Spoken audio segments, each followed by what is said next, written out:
Hey guys, this is Isaac Steincamp from the Chess Summit Network, and for today's video, I wanted to go over a game I played last Tuesday at the Pittsburgh Chess Club, in a rated game against someone who is only 30 to 40 rating points lower rated than me, so it was a very strong opponent, and the stakes for this game were fairly high. The winner of our game would have a shot to play first place this upcoming Tuesday at the Pittsburgh Chess Club, so I had a reputable opponent and a reputable tournament, so I knew this wouldn't be easy. So I'm with the white pieces. And as always, I start with the English, and my opponent played the French. And I knew that my opponent liked Queen's Gambit declined kind of structure, so it kind of surprised me when he played d takes c4. In reality, he's probably just trying to get me out of my preparation for him. But I'm also fairly knowledgeable in this line. That's why I play knight to f3. And I'm not really worried about what Black really has to offer in these positions. I'm honestly not that impressed with Black's overall counterplay. I was just surprised that this is what my opponent chose, and it became apparent pretty quickly that structurally, maybe he wasn't the most confident in what to do. So I played the move knight to a3, and your first thought might be, well, bishop takes a3 is a problem. I'm going to get doubled pawns. I'm already down a pawn, and my opponent's going to have a nice queenside majority, and that should be enough, right? Well, in reality, if my opponent had played the main line, okay, well, of course I have to take back the bishop, but I do get some compensation. At some point, Black will castle, put his knight on c6, or maybe a pawn on c6 and a pawn on b5. But the light squared bishop's kind of running out of squares. My g2 bishop can become strong. My queen's going to come to c2 and put pressure on c4. My bishop's coming to b2 and is uncontested on the long dark square diagonal, since Black had to give up the pair of bishops to get this position. So even though Black is up a pawn, I like White's dynamic counterplay in these kinds of positions, and I think that I was more than confident going into this position that, should my opponent take on a3, I really don't have that much to worry about. I thought that the pair of bishops was more than enough compensation for the pawn and the doubled pawns. So my opponent, I guess, figured, okay, well, I know the theory here. I mean, I'd been playing these moves fairly quickly. So after a little bit of thinking, he chose the move knight on b to d7, which seems like a fairly natural move.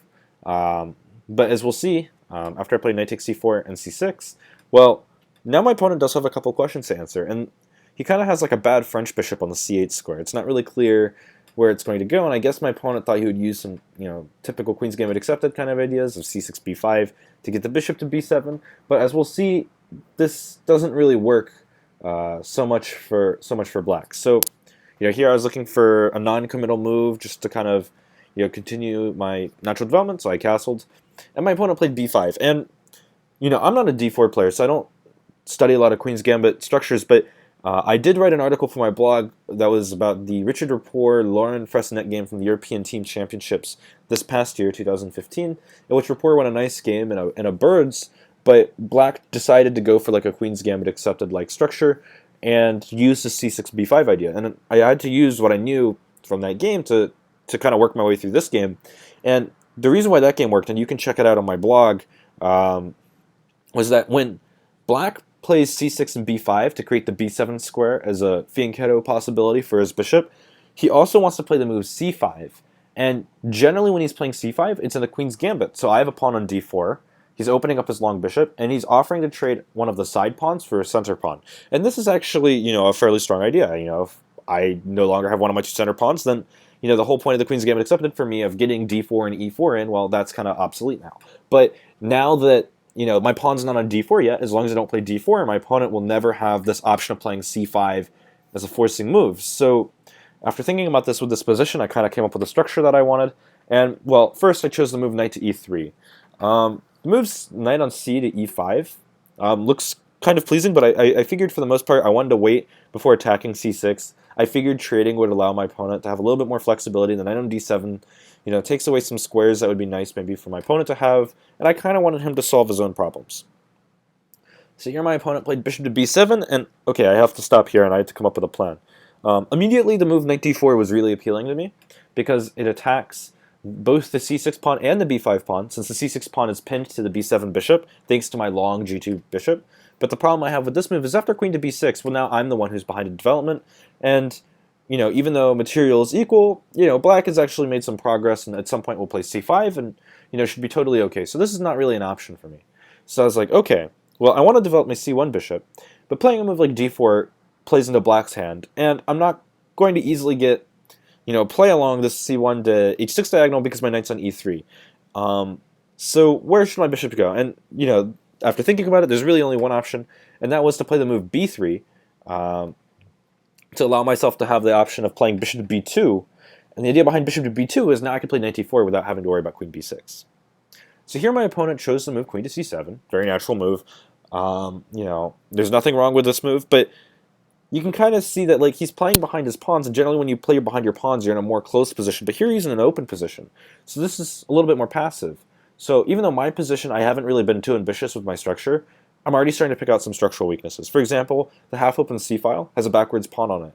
Not to mention that the queen's on c7, so the b5 pawn could be a liability for perhaps bishop b2 completing my development, followed by rook to c1. Now if I can put pressure on b5, well, maybe I can get a structural advantage. So this was my go-to idea. The other thing that was kind of weird for black was, where does he really want to put the dark squared bishop? You know, he can go to c5, but it just seems kind of in the way of him wanting to play the move c5 himself. So I didn't really consider this too much of a threat. Bishop to d6, well, he's pointing at g3, and this is something that's not really in the Queen's Gambit accepted, if I'm not mistaken. And because it's pointing at g3, he doesn't really get that much compensation. And then the last most natural option, bishop to e7, well, now he's got two passive bishops that are kind of confined by his own pawn structure. So already I was liking my position. So I played the move bishop to b2, and here my opponent chose to move bishop to c5. And I had to think here for a minute, and I figured, you know, bishop to c5, if I play the move knight d4, he can probably just take it with his bishop. That's fine. But I do have to consider the possibility of bishop takes knight. You see, my idea of putting the knight on e3 is that if my opponent ever moves the e-pawn forward, he slightly weakens the d5 and f5 squares, which are both great squares for my knight, if I can get to there. If he moves the b5 pawn forward, then I get the c4 square as a permanent outpost for my knight. So the reason for having my knight on e3 is to try to provoke these pawns to move forward. So I'm going to try to find weaknesses in his pawn structure. So black, offers a legitimate, option for me. Is am I okay with him taking my knight on e3, doubling my pawns? I get the bishop pair, but I do have a structural weakness. But then I also lose my knight, which, I spent a couple moves moving. Knight b1 to a3, take c4, then back to e3. Do I really want to, give up this knight and, have double pawns in the center? And, I thought about it for a little bit, and I decided that that was the right thing to do, and probably correctly. So I played the move rook to c1. My opponent didn't take my knight, but let's say he takes my knight, right? Well, now I have to think about maybe what's the best pawn to take with, and I have two choices, obviously, the f pawn and the d pawn. The d pawn's the most interesting, but the problem with taking with the d pawn is that I slightly weaken my control over the e4 square, because if I take him with the f pawn, I can always play d3 if he ever plays knight to e4. The other problem with this move is that if he ever plays the move rook to d8, now my queen's being hit. So that makes my position a little bit more awkward.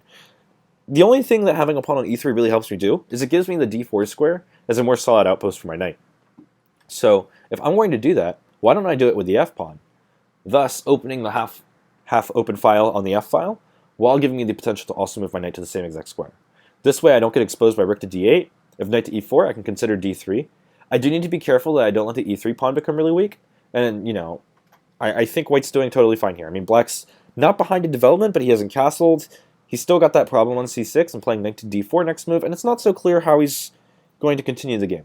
And so, after thinking about that for a while, my opponent chose to move bishop b6, and okay, we have a game, and I haven't really done anything too ambitious, but I feel like I'm statically better here, and I think I'm right about that. And the move that I chose, I think, really highlights the fact that white is statically better in this position. The move I played was knight to d4, and well, black has to take on d4 because the knight threatens both knight takes b5 and knight takes c6.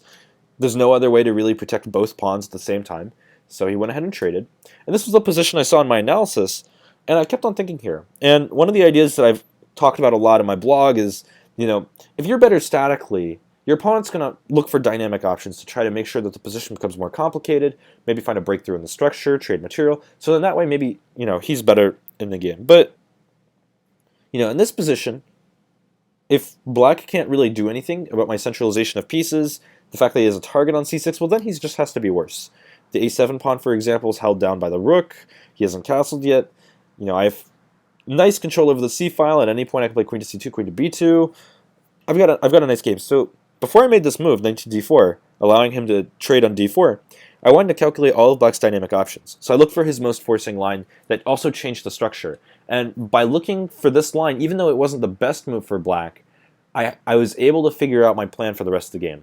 So here I was like, okay, well, black's most forcing move is this move, e5. Obviously, if my opponent plays c5, well, he can't actually take my bishop because of the pin, so I'll take his bishop, and then I just win a pawn. So c5 is not an option tactically. But okay, e5. if my opponent chooses to move e5, well, I better bring the bishop back. So I'll play bishop b2.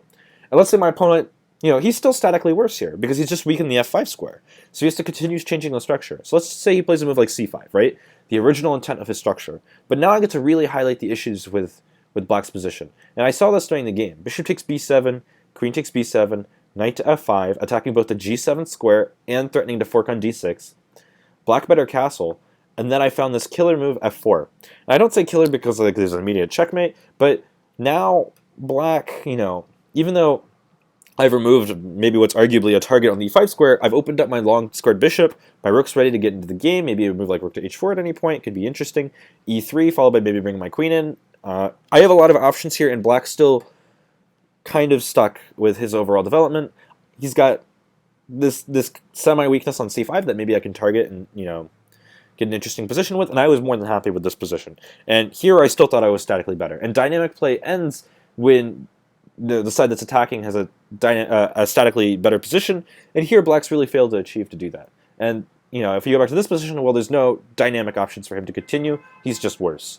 So when I went back to this move with knight to d4, well, my mindset was, okay, I'm going to go here, I'm going to make a threat, and you better take, but now what are you going to do? Because now you're just worse. Any move that you make can't really contest my position. I have a strong grip on the position, and I would give white a slightly better, edge if I were a computer. Okay, so my opponent chose to move a6. It looks like a silly move, but okay. I mean, the idea is that if it's my turn right now, I'll play the move queen to c2, and if he plays rook to c8, well, the a7 pawn is hanging.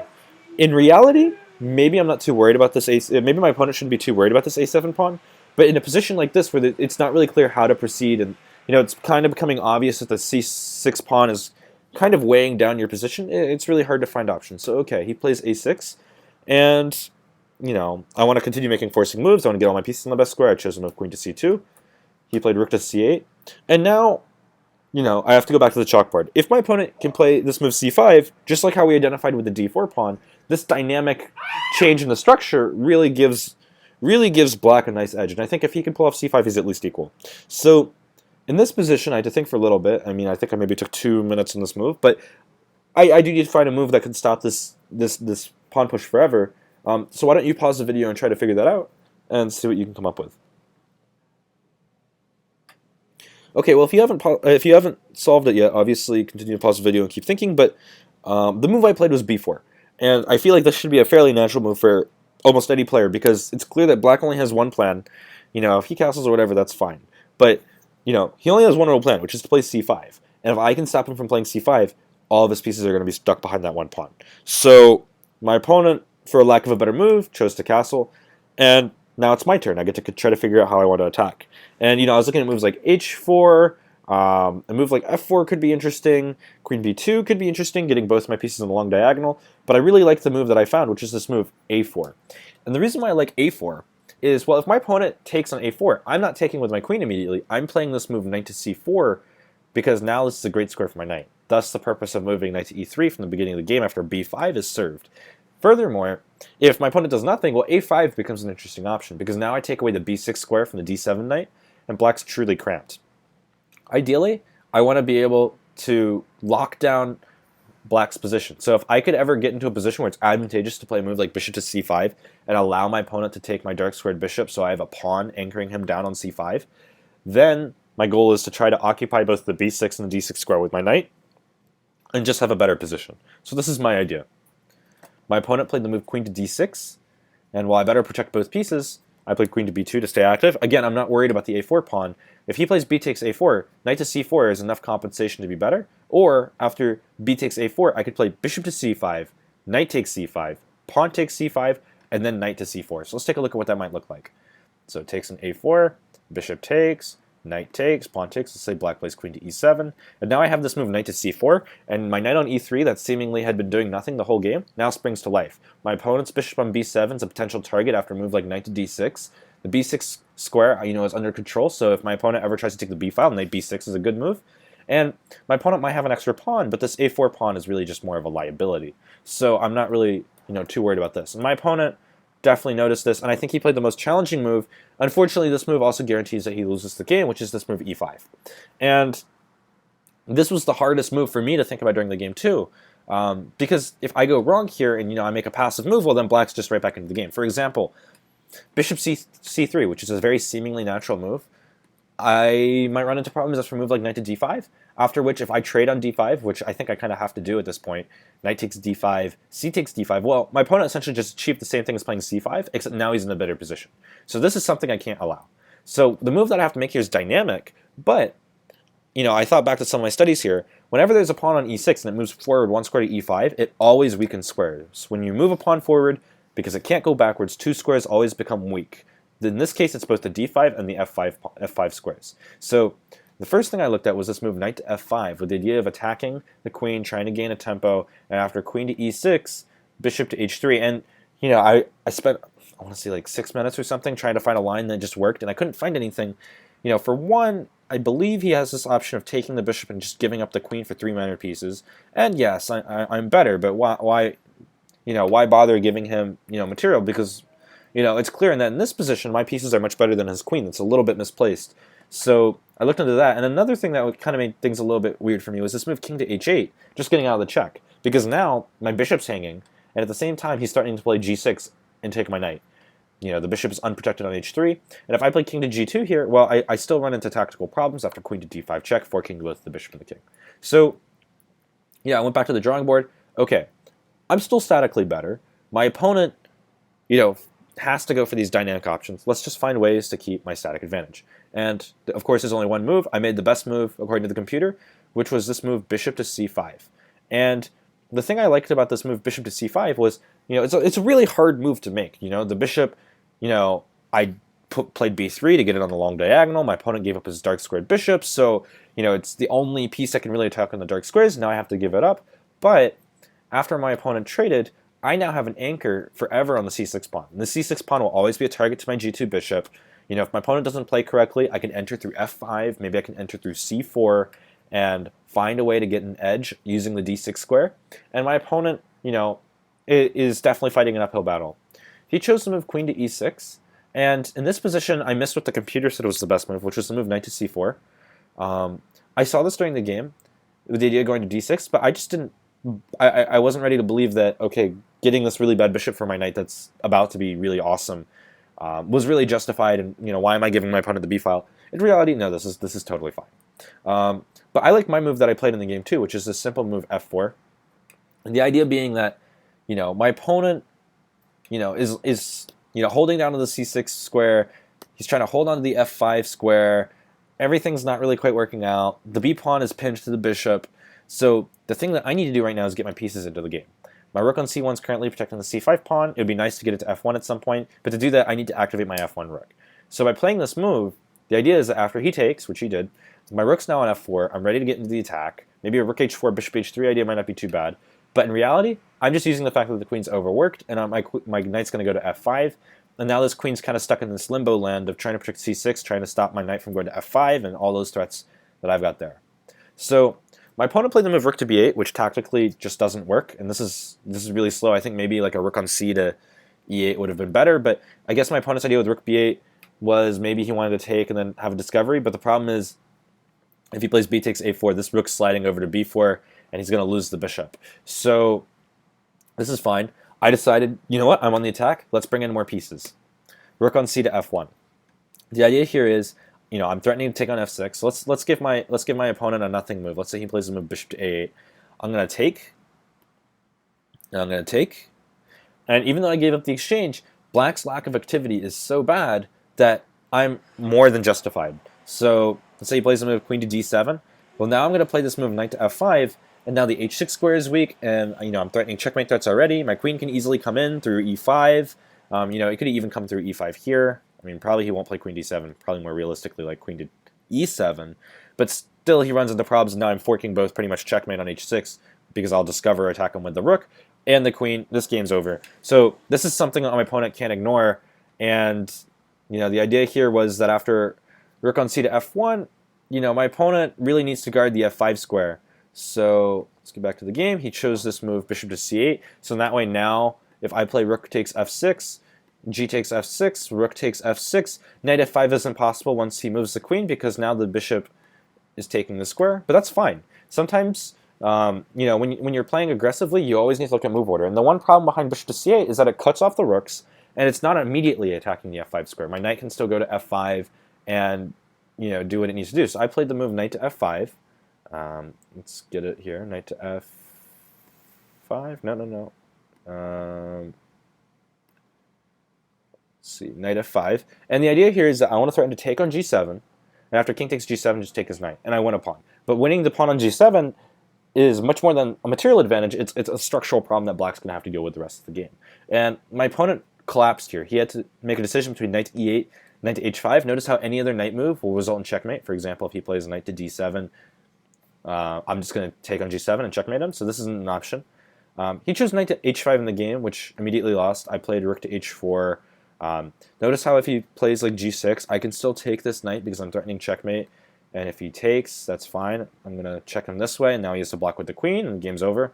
So my opponent chose to move f6, thinking that, okay, I'm blocking the g7 square. Now I can threaten this fork. But he missed this move, knight to d4, and the game ended pretty quickly. He played queen to e8. I just brought my rook back, and everything was easy. I could have even taken on c6 if I wanted to, but I was just making sure I kept my material. So, that was not the best option for my opponent, but the other option is still losing. After knight to e8, I have threats like bishop takes c6, because if my opponent plays queen takes c6, I can play knight to e7. If I really wanted to be lazy, I could play this move rook to e4 with the idea that if he moves the queen away, I can take this knight and threaten checkmate at the same time. This game's over, so my opponent better take my knight. And now I'm just in a winning position. I can put my rook here, for example, and I'm doing great. There's no question white is just better. But I wasn't really afraid of this move knight e8, so I didn't really know exactly what I wanted to do. I just knew that I had options. Perhaps another options like a bishop h3, a kind of idea.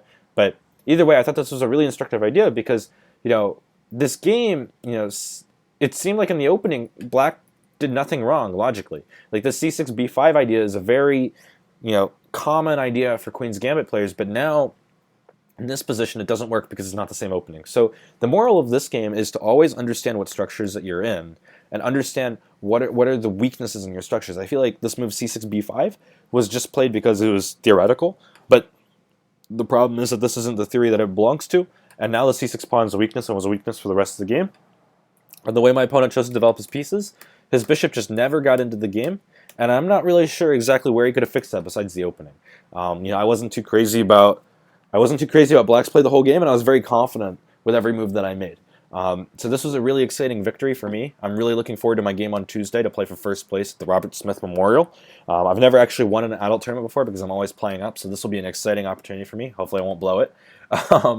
But hey, it's chess, and it's a lot of fun. So I hope you guys enjoyed the video for this week. I'll keep you guys posted through the blog Tuesdays and Fridays. Make sure to stay tuned. This is Isaac Steincamp signing off from the Chess Summit Network.